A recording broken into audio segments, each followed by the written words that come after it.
సోదరులారా नमस्कारम। आंध्र प्रदेश के गवर्नर श्री विश्वभूषण जी, मुख्यमंत्री भाई जगन मोहन रेड्डी जी, मंत्रिमंडल में मेरे सहयोगी अश्विनी वैष्णव जी, यहाँ उपस्थित अन्य महानुभाव और आंध्र प्रदेश के मेरे प्यारे भाई और बहनों, आंध्र प्रदेश गवर्नर श्री हरिचंदन विश्वभूषण गारिकी, मुख्यमंत्री श्री जगन मोहन रेड्डी गारिकी, केंद्र प्रभुत्वंलो ना सहचर मंत्री श्री अश्विनी वैष्णव गारिकी, అలాగే ఇక్కడ ఉపస్థితులైన అందరూ మహానుభావులకి మరియు ఆంధ్రప్రదేశ్ సోదరి సోదరులందరికీ నమస్కారం। कुछ महीने पहले ही मुझे विप्लव विरुडू अल्लूरू सीताराम राजू जी की 125वीं जन्म जयंती के कार्यक्रम में आप सबके बीच आने का सौभाग्य मिला था।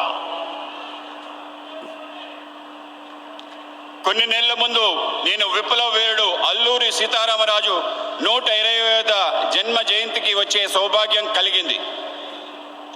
आज एक बार फिर मैं एक ऐसे अवसर पर आंध्र की धरती पर आया हूं जो आंध्र प्रदेश और विशाखापट्टनम के लिए बहुत बड़ा दिन है।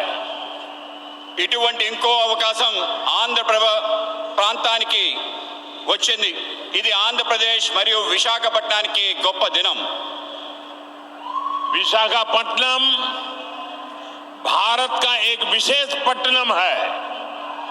ये शहर बहुत खास है। यहां हमेशा से व्यापार की समृद्ध परंपरा रही है। విశాఖపట్నం భారతదేశం యొక్క ఒక ప్రముఖ నగరం। ఇది ఒక ప్రత్యేకమైన నగరం। ఇక్కడ ఎప్పుడూ వ్యాపారం సమృద్ధిగా జరిగే పరంపర ఉంది। विशाखापट्टनम प्राचीन भारत का एक महत्वपूर्ण पोर्ट था। हजारों वर्ष पहले भी इस पोर्ट के जरिए पश्चिमी एशिया और रोम तक व्यापार होता था और आज भी विशाखापट्टनम भारत के व्यापार का केंद्र बिंदु बना हुआ है। విశాఖపట్నం ప్రాచీన భారతదేశం యొక్క ప్రముఖ ఓడరేవు। ఈ ఓడరేవు ద్వారా 1000 ఏళ్ల క్రితం నుండి పశ్చిమాసియా రోమ్ వరకు వ్యాపారం జరుగుతూ ఉండేది। నేడు కూడా విశాఖపట్నం భారతదేశం యొక్క వ్యాపారానికి ముఖ్య కేంద్ర బిందువు। 10,000 करोड़ रुपए से अधिक के प्रोजेक्ट का लोकार्पण और शिलान्यास आंध्र प्रदेश और विशाखापट्टनम की आकांक्षाओं को पूरा करने का एक माध्यम बनेगी।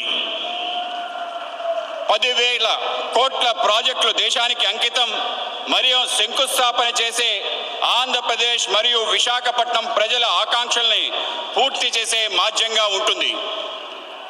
ये योजनाएं इंफ्रास्ट्रक्चर से लेकर ईज ऑफ लिविंग और आत्मनिर्भर भारत तक कई नए आयाम खोलेगी, विकास को नई ऊंचाई पर ले जाएगी।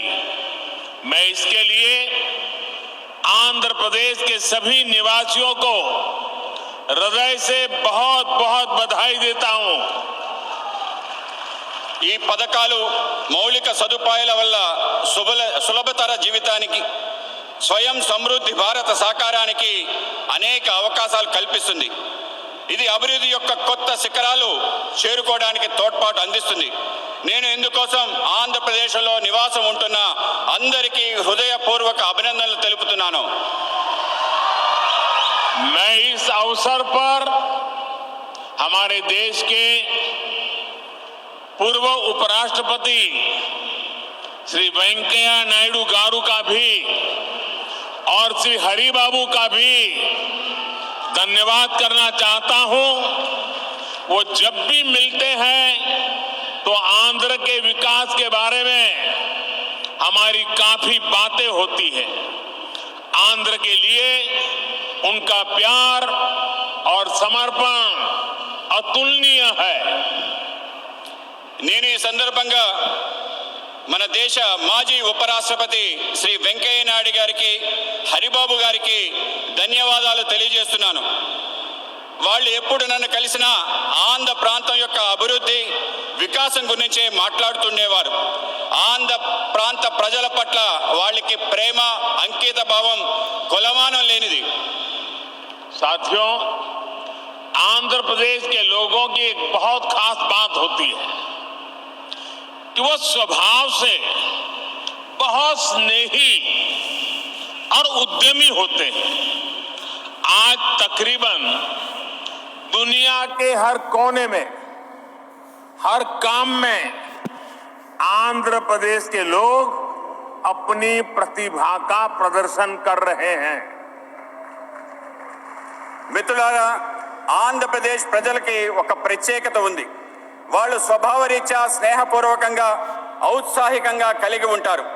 నేడు ప్రపంచంలో అనేక చోట్ల అన్ని పనుల్లో ఆంధ్ర ప్రాంతం వాళ్ళు తమ ప్రతిభను కనపరుస్తున్నారు. बात चाहे एजुकेशन की हो या एंटरप्राइज की, टेक्नोलॉजी की हो या मेडिकल प्रोफेशन की, हर क्षेत्र में आंध्र प्रदेश के लोगों ने अपनी विशिष्ट पहचान बनाई है। ఇది చదువు గురించి అయినా కానీ, వ్యాపార దృక్పథం గురించి అయినా కానీ, సాంకేతిక రంగంలో కానీ, వైద్య రంగానికి సంబంధించిందైనా కానీ అన్ని చోట్ల ఆంధ్ర ప్రాంత ప్రజలు తమ ప్రత్యేక గుర్తింపు ప్రదర్శిస్తున్నారు. ये पहचान सिर्फ प्रोफेशनल क्वालिटी की वजह से ही नहीं बनी, बल्कि ये उनके मिलनसार व्यवहार की वजह से बनी है। आंध्र प्रदेश के लोगों का खुश मिजाज और जिंदा दिल व्यक्तित्व हर किसी को उनका मुरीद बना देता है। ఈ గుర్తింపు వృత్తిపరమైన లక్షణాల కారణంగా కాక వాళ్ళ యొక్క కలుపు కోరుతనం కారణంగా ఏర్పడింది. ఆంధ్రప్రదేశ్ ప్రజల యొక్క ఉల్లాసవంతమైన ఉన్నతమైన వ్యక్తిత్వం వాళ్ళని అలా మెచ్చుకునేలా చేస్తుంది. तेलुगु भाषी लोग हमेशा बेहतर की तलाश में रहते हैं और हमेशा बेहतर करने की कोशिश करते रहते हैं। मुझे खुशी है कि आज यहां जिन विकास परियोजनाओं का शिलान्यास और लोकार्पण हुआ है वो भी आंध्र प्रदेश में प्रगति की गति को और बेहतर करेगी। తెలుగు ప్రజలు ఎప్పుడు కూడా అందరి బాగు కోసం వెతుకుతూ ఉంటారు, అలాగే బాగు చేయడం కోసం కృషి చేస్తుంటారు. నాకు చాలా సంతోషంగా ఉంది. ఈరోజు అభివృద్ధి కార్యక్రమాల యొక్క శంకుస్థాపన జాతికి అంకితం చేసిన విషయంలో ఆంధ్ర ప్రాంతం యొక్క అభివృద్ధి మెరుగుపడడానికి దోహదపడతాయని చెప్పి భావిస్తున్నాను. साथियों, आजादी के अमृत काल में देश विकसित भारत के लक्ष्य को लेकर विकास के रास्ते पर तेजी से आगे बढ़ रहा है। మిత్రులారా, మనం స్వతంత్ర దినోత్సవం యొక్క అమృత కాలంలో ఉన్నాం.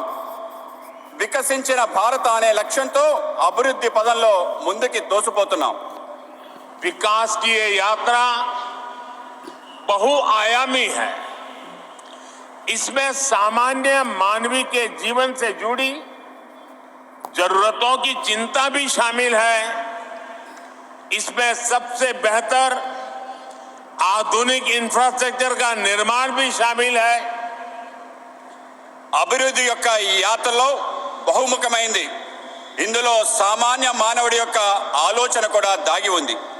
ఇందులో ప్రపంచంలో శ్రేష్టమైన ఆధునిక మౌలిక సదుపాయాలు నిర్మాణం కూడా ఉంది. आज के इस कार्यक्रम में भी इंफ्रास्ट्रक्चर पर हमारे विजन की झलक भी साफ दिख रही है। हमारा विजन है समावेशी विकास का, इंक्लूसिव ग्रोथ का। నేడు ఈ కార్యక్రమంలో మౌలిక సదుపాయాల కల్పనలో మా దార్శనికత యొక్క స్పష్టమైన సంకేతం కనబడుతుంది. మా ఆలోచన అంతా కూడా సమ్మిళిత అభివృద్ధి కోసం. इंफ्रास्ट्रक्चर को लेकर हम कभी ऐसे सवालों में नहीं उलझे कि हमें रेलवे का विकास करना है या सड़क परिवहन का। हम कभी इसे लेकर दुविधा में नहीं फंसे कि हमें पोर्ट पर ध्यान देना है कि हाईवे पर। మేము మౌలిక సదుపాయాల కోసం ఎటువంటి సందేహాలకి లోను కాలేదు. అది రైల్వేల అభివృద్ధి అయినా, రోడ్ల అభివృద్ధి అయినా, మనం పోర్టుల అభివృద్ధి చేద్దామా, రహదారుల అభివృద్ధి చేద్దామా అనే విషయంలో సందేహపడలేదు. इंफ्रास्ट्रक्चर के इस आइसोलेटेड व्यू से देश को भारी नुकसान उठाना पड़ा। इससे सप्लाई चेन पर असर पड़ा और लॉजिस्टिक्स का खर्च बढ़ गया। మౌలిక సదుపాయాల్లో ఇటువంటి లోపభూయిష్టమైన ఆలోచన కారణంగా దేశానికి భారీ నష్టం చవిచూసింది. మిత్రులారా, సరఫరా గొలుసు, రవాణా సౌకర్యాలు బహుముఖమైన అనుసంధానంపై ఆధారపడి ఉంటుంది. ఆ విధంగా ముందుకు వెళ్ళడానికి దోహదపడతాయి. साथियों, सप्लाई चेन और लॉजिस्टिक्स मल्टी मॉडल कनेक्टिविटी पर निर्भर करते हैं। इसलिए हमने इंफ्रास्ट्रक्चर के विकास को लेकर के नई अप्रोच अपनाई। हमने विकास के इंटीग्रेटेड व्यू को महत्व दिया। మిత్రులారా, సరఫరా గొలుసు బహుముఖమైన అనుసంధానంపై ఆధారపడి ఉంటుంది. ఇందుకోసం మేము మౌలిక సదుపాయాల కోసం ప్రత్యేకమైన ఒక కొత్త పద్ధతిని ప్రారంభించాం. మౌలిక సదుపాయాలు ఏకీకృత ఆలోచనలకు పెద్దపీట వేశాము. आज जिस इकोनॉमिक कॉरिडोर की नींव रखी गई है उसमें 6 लेन वाली सड़क का प्रावधान है। पोर्ट तक पहुंचने के लिए एक अलग सड़क भी बनाई जाएगी। एक तरफ हम विशाखापट्टनम रेलवे स्टेशन को संवार रहे हैं तो दूसरी तरफ फिशिंग हार्बर को अत्याधुनिक बना रहे हैं। నేడు ఎకనామిక్ కారిడార్ ఆర్థిక లోగుల గురించి ఆలోచిస్తున్నాము. అందులో 6 రోడ్ల సదుపాయం గురించి ఉంది. పోర్టు వరకు చేరడం కోసం ఒక ప్రత్యేకమైన రోడ్డు నిర్మాణం చేయడం జరుగుతుంది. ఒక పక్క విశాఖపట్నం రైల్వే స్టేషన్ని ఆధునీకరిస్తున్నాయి, ఇంకో పక్క మన చేపల రేవుని కూడా ఆధునీకరిస్తున్నాం. साथियों, इंफ्रास्ट्रक्चर का ये इंटीग्रेटेड व्यू पीएम गति शक्ति नेशनल मास्टर प्लान की वजह से संभव हुआ है। गति शक्ति प्लान से न सिर्फ इंफ्रास्ट्रक्चर निर्माण की रफ्तार तेज हुई है, बल्कि इससे परियोजनाओं पर लगने वाला खर्च भी कम हुआ है। మిత్రులారా, మౌలిక సదుపాయాల ఏకీకృత ఆలోచన కారణంగా ప్రధానమంత్రి గతిశక్తి జాతీయ ప్రణాళిక కారణంగా జరుగుతుంది. మిషన్ గతిశక్తి ద్వారా మౌలిక సదుపాయాల వేగం పెరుగుతుంది. దీంతో పాటు అనేక ప్రాజెక్టులపై జరిగే ఖర్చు బాగా తగ్గుతుంది. मल्टी मॉडल ट्रांसपोर्ट सिस्टम ही हर शहर का भविष्य है और विशाखापट्टनम ने इस दिशा में कदम बढ़ा दिया है। మల్టీ మోడల్ లాజిస్టిక్స్ బహుముఖమైన రవాణా వ్యవస్థ ప్రతి నగరం యొక్క భవిష్యత్తు. విశాఖపట్నం కూడా ఈ దశగా ముందడుగు వేస్తుంది. मुझे मालूम है कि इन परियोजनाओं का आंध्र के लोगों को लंबे समय से इंतजार था और आज जब ये इंतजार पूरा हो रहा है तो आंध्र प्रदेश और इसके तटीय क्षेत्र एक नई रफ्तार के साथ विकास की इस दौड़ में आगे बढ़ेंगे। నాకు తెలుసు మీరు ఈ యొక్క ప్రాజెక్ట్స్ కోసం ఆంధ్ర ప్రజలు ఎంతో కాలం నుంచి ఎదురు చూస్తున్నారు. ఈరోజు మీ నిరీక్షణ పూర్తయిన సందర్భం ఆంధ్రప్రదేశ్ మరియు తీర ప్రాంతం యొక్క కొత్త వేగంతో అభివృద్ధి దిశగా ఉరకలు వేస్తుంది. साथियों, आज पूरी दुनिया संघर्ष के नए दौर से गुजर रही है। कुछ देशों में जरूरी सामानों की किल्लत है तो कुछ देश ऊर्जा संकट से जूझ रहे हैं। तकरीबन हर देश अपनी गिरती अर्थव्यवस्था को लेकर परेशान है। మిత్రులారా, ఈరోజు ప్రపంచం మొత్తం కష్టాల్లో ఉంది. కొన్ని దేశాలకు నిత్యావసర సరుకులు కొరతతో ఇబ్బంది పడుతున్నాయి. కొన్ని దేశాలు ఇంధన సంక్షోభంతో ఇబ్బంది పడుతున్నాయి. దాదాపు ప్రతి దేశం వాళ్ళ క్షీణిస్తున్న ఆర్థిక వ్యవస్థపై ఆందోళన చెందుతున్నారు. लेकिन इन सब के बीच भारत कई क्षेत्रों में बुलंदियां छू रहा है। भारत विकास की नई गाथा लिख रहा है और इसे सिर्फ आप ही महसूस नहीं कर रहे बल्कि दुनिया भी बड़े गौर से आपकी तरफ देख रही है। కానీ ఇటువంటి కష్టకాలంలో భారతదేశం అనేక సవాళ్ల మధ్య కొత్త ఎత్తులు చేరుకుంటుంది. భారతదేశం ఒక సరికొత్త అభివృద్ధి చరిత్ర రాస్తుంది. ఇది కేవలం మనం అనుభవిస్తుందే కాదు, ప్రపంచం మొత్తం మన వైపు చూస్తుంది. आप देख रहे होंगे कि कैसे एक्सपर्ट और बुद्धिजीवी भारत की प्रशंसा कर रहे हैं। आज भारत पूरी दुनिया की उम्मीदों का केंद्र बिंदु बन गया है।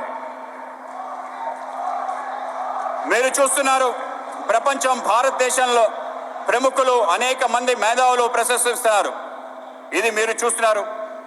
నేడు భారతదేశం ప్రపంచం మొత్తం యొక్క ఆశల యొక్క కేంద్ర బిందువుగా మారింది.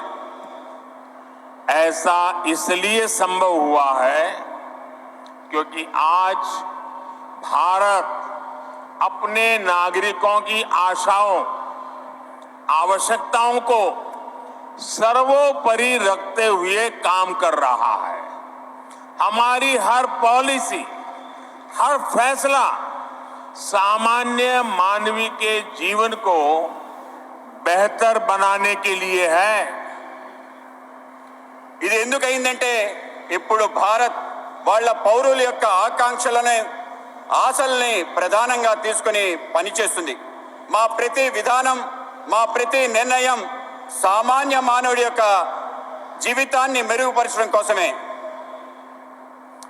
आज एक तरफ PLI scheme, GST, IBC, national infrastructure pipeline, गति शक्ति जैसी पॉलिसी की वजह से भारत में निवेश बढ़ रहा है तो दूसरी तरफ गरीबों के कल्याण के लिए चलाई जा रही योजनाओं का लगातार विस्तार हो रहा है। నేడు ఒక పక్క పిఎల్ఐ స్కీమ్, జిఎస్టి, ఐబిసి, జాతీయ మౌలిక సదుపాయాలు, పైప్ లైన్, గతిశక్తి వంటి పాలసీలు వల్ల భారతదేశంలో పెట్టుబడులు పెరుగుతున్నాయి. మరోపక్క పేదవాళ్ల కళ్యాణం కోసం అనేక పథకాలను అమలు చేస్తున్నాం. వాటిని నిరంతరం పెంచుకుంటూ పోతున్నాం. विकास की इस यात्रा में आज देश के वो इलाके भी शामिल हैं जो पहले हाशिए पर होते थे। सबसे पिछड़े जिलों में भी एस्पिरेशनल डिस्ट्रिक्ट प्रोग्राम के जरिए विकास से जुड़ी योजनाएं चलाई जा रही है। అభివృద్ధి యొక్క ఈ ప్రయాణంలో దేశంలో అనేక ప్రాంతాలు అట్టడుగు ప్రాంతాలు కూడా చేర్చబడ్డాయి.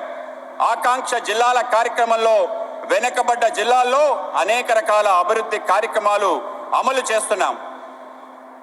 देश के करोड़ों गरीबों को पिछले 2.5 साल से मुफ्त अनाज दिया जा रहा है। पिछले 3.5 साल से पीएम किसान योजना के जरिए किसान के खाते में हर वर्ष सीधे 6,000 रुपये पहुंच रहे हैं। దేశంలో కోట్లాది మంది పేదవాళ్లకు గత 2.5 సంవత్సరాలుగా ఉచిత బియ్యం ఇస్తున్నాము. గత 3.5 సంవత్సరాల నుండి ప్రధానమంత్రి కిసాన్ సమ్మాన్ నిధి ద్వారా రైతుల ఖాతాల్లో నేరుగా 6,000 రూపాయలు చేరుతుంది. इसी तरह सनराइज सेक्टर से जुड़ी हमारी पॉलिसी की वजह से युवाओं के लिए नए अवसर बन रहे हैं। ड्रोन से लेकर गेमिंग तक, स्पेस से लेकर स्टार्टअप्स तक हर क्षेत्र को हमारी पॉलिसी की वजह से आगे बढ़ने का मौका मिल रहा है। అదేవిధంగా సన్ రైజ్ సెక్టర్స్ యొక్క ఆలోచన కారణంగా యువతకి కొత్త అవకాశాలు లభిస్తున్నాయి. అది డ్రోన్ మొదలు గేమింగ్ వరకు, అంతరిక్షం నుండి అంకురాల వరకు అన్ని క్షేత్రాల్లో మా పనుల కారణంగా ముందుకు వెళ్ళడానికి అవకాశం దొరుకుతుంది. साथियों, जब लक्ष्य स्पष्ट होते हैं तो आकाश की ऊंचाइयां हो या समुद्र की गहराइयां, हम अवसरों को तलाश भी लेते हैं और तराश भी लेते हैं। आज आंध्र में मॉडर्न टेक्नोलॉजी के जरिए डीप वाटर एनर्जी को निकालने की शुरुआत इसका एक बड़ा उदाहरण है। మిత్రులారా, ఎప్పుడైతే లక్ష్యం స్పష్టంగా ఉంటుందో అప్పుడు అవకాశం యొక్క అంచులైన, సముద్రం యొక్క లోతులైన అవకాశాలని వెతుకుతాం, అవకాశాలని అందిపుచ్చుకుంటాం. ఈరోజు ఆంధ్రప్రదేశ్లో ఆధునిక సాంకేతిక పరిజ్ఞానం ద్వారా డీప్ వాటర్ లో ఇంధనాన్ని వెలికి తీయటం అనేది ఒక గొప్ప ఉదాహరణ మాత్రమే. और आज देश ब्लू इकोनॉमी से जुड़ी अनंत संभावनाओं को साकार करने के लिए भी बड़े स्तर पर प्रयास कर रहा है। ब्लू इकोनॉमी पहली बार देश की इतनी बड़ी प्राथमिकता बनी है। ఈరోజు దేశంలో నీలి ఆర్థిక వ్యవస్థతో ముడిపడి అనేక అవకాశాలు సాకారం కోసం పెద్ద ఎత్తున కృషి చేస్తున్నాం. బ్లూ ఎకానమీ మొదటిసారి ఇంత ప్రాధాన్యత అంశంగా చేర్చబడింది. मत्स्य पालकों के लिए अब किसान क्रेडिट कार्ड ऐसी सुविधा भी उपलब्ध है। आज विशाखापट्टनम फिशिंग हार्बर को आधुनिक बनाने का जो काम शुरू हुआ है, इससे हमारे मछुआरे भाई बहनों का जीवन आसान होगा। మత్స్యకారులకు కూడా కిసాన్ క్రెడిట్ కార్డ్ లాంటి సదుపాయాలు లభిస్తున్నాయి. ఈరోజు విశాఖపట్నం యొక్క మత్స్య రేవు ఆధునీకరణ పని ప్రారంభమవుతుంది. దీనివల్ల మత్స్యకార సోదరి సోదరుమణుల యొక్క జీవితం సులభతరం అవుతుంది.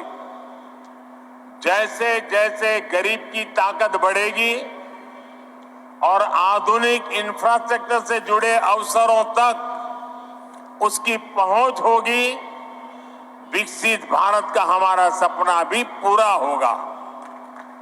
ఎప్పుడెప్పుడైతే పేదవాళ్ల శక్తి పెరుగుతుందో, ఆధునిక సదుపాయాలు వాళ్ళకి చేరుతాయో, వికసించిన భారత యొక్క మన కల పూర్తవుతుంది. साथियों, समुद्र सदियों से भारत के लिए समृद्धि और संपन्नता का स्रोत रहा है और हमारे समुद्र तटों ने इस समृद्धि के लिए गेटवे का काम किया है। आज देश में पोर्ट लेड डेवलपमेंट के लिए जो हजारों करोड़ रुपए की परियोजनाएं चल रही है, भविष्य में उनका और विस्तार होगा। మిత్రులారా, సముద్రం పూర్వకాలం నుండి భారత్ యొక్క సమృద్ధి సంపద తేవటంలో ఆధారంగా ఉంది. సముద్ర తీరాలు మన సమృద్ధి యొక్క ముఖ్య ద్వారాలుగా మారాయి. ఈరోజు దేశంలో రేవులు, భూములు, అభివృద్ధి వేల కోట్ల రూపాయలలో ప్రాజెక్టులు నడుస్తున్నాయి. ఇవి భవిష్యత్తులో మరింతగా విస్తరిస్తాయి.